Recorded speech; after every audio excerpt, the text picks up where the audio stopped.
The third episode of this fourth season of Better Call Saul was called Something Beautiful, which was kind of odd because we watched a lot of suffering throughout the entire episode. And the big question from this episode is, what was Kim's reaction at the end all about? What is going on with Kim? We can find an idea of what Kim was thinking at the end if we look at this theme of suffering. Hey, I'm G, and this is the G-Spot. When we first see Kim in this episode, it's like we're seeing the old Kim. She marches into that Mesa Verde office and she is ready to kick butt. Her new assistant, Viola, even says to her, "Should I write up the first draft for you?" And they're talking about some document for Mesa Verde. And Kim says, "No, I'll take care of it." But once Kevin comes into the meeting, we see a change in Kim. It starts with two lines from Kevin. First, he calls Kim a baby bird with a broken wing, which is him seeing Kim, going through suffering. But Kim tries to, blow that off and says it's no problem. And then he asks Kim how Jimmy's doing with his brother's death. Kim's reaction is really revealing because Kim goes to answer honestly, and then she stops herself. She realizes that the honest answer is Jimmy is absolutely fine. She can't say this to Kevin. It sounds too abnormal. So she responds something like he's getting through it. Then after this, they go in to look at the models, and we see Kim become overwhelmed with the size of the Mesa Verde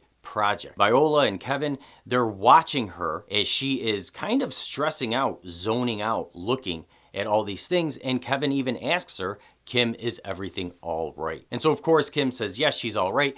But when they exit the building, she changes her mind about the first draft and tells her assistant Viola to please do the first draft. And they're talking about some document for Mesa Verde. So we see Kim come down a notch after that meeting.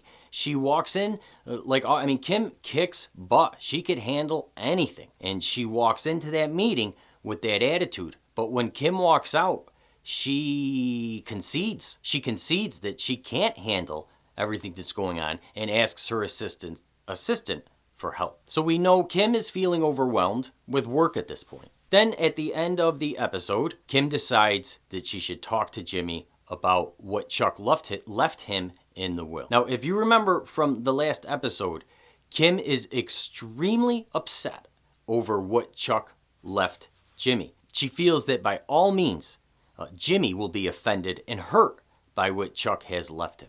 So she approaches him very delicately with this. She does it in a way where she wants to be there for him in any way that she can. She tells him that Chuck only left $5,000. All Jimmy does is very pragmatically say, "Well, I could pay off my credit card bill." There's no emotion in Jimmy when it comes to this $5,000. Then Kim gets to the letter, asking him even if he would like her to leave the room.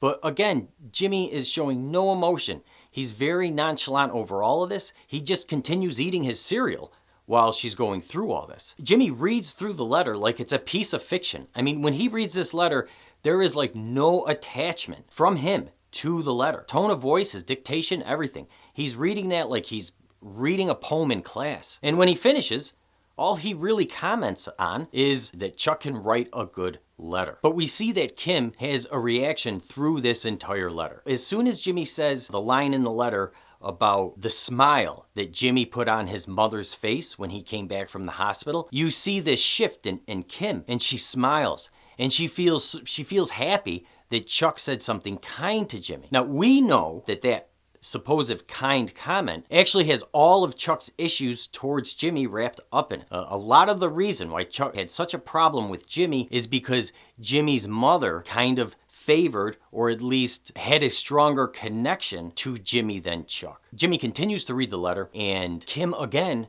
is happy over which she feels are kind words that Chuck is sharing with Jimmy. But Jimmy is not touched by this letter at all. Now, if we look at this letter, before we get to the rest of Kim, if we look at this letter, it really was not that kind. The letter wasn't dated, but it seemed that it was written while Jimmy was still in the mailroom. Chuck was happy with Jimmy in the mailroom, and Chuck's mind a mailroom job is the best that someone like Jimmy could hope for. And by working in the mailroom, he felt like Jimmy was really accepting his place in society. And we even saw this in one of the openings of the previous seasons when Chuck's wife is there and Jimmy comes over for dinner, and how well they all got along and laughed at the table, and it was all a good time. And it was because Chuck was happy Jimmy was in the mailroom. Kim sees it as an outreach from Chuck to Jimmy to amend things. But Jimmy sees the letter for exactly what it is, and Jimmy is over Chuck. Ever since Chuck told Jimmy, "You never really meant that much to me," Jimmy is done with Chuck. He's not going to get wrapped up in the emotion. And as Kim watches Jimmy, Kim can't take it. Kim believes that she is going to watch Jimmy suffer through the things she presents him in the scene. But he doesn't. And this really confuses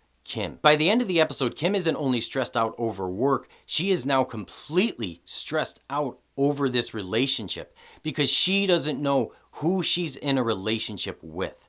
Because the person that Kim believes she's in a relationship with would react to these things. They would have emotions about it. And she doesn't understand where Jimmy's coming from. She doesn't understand how he has no emotion. And she's scared about what that means. If he has no emotion to his brother's death, what does that mean about Jimmy? What is Jimmy emotionally capable of? And is he emotionally capable of keeping her happy in a relationship? This is what Kim's reaction in the end was about. They make it clear by the end of the scene that there is a lot of distance between Kim and Jimmy at this point. I don't know if it's going to be repaired or not. This may be the very beginning of the end for Jimmy and Kim. I hope you enjoyed the video. If you did, go ahead and give it a like. If you want to be sure you're alerted every time we upload a video, go ahead, subscribe, ding the bell, and you will be alerted every time we upload a video. If you know anybody else who watches Better Call Saul and would find this video interesting, please go ahead and share it with them.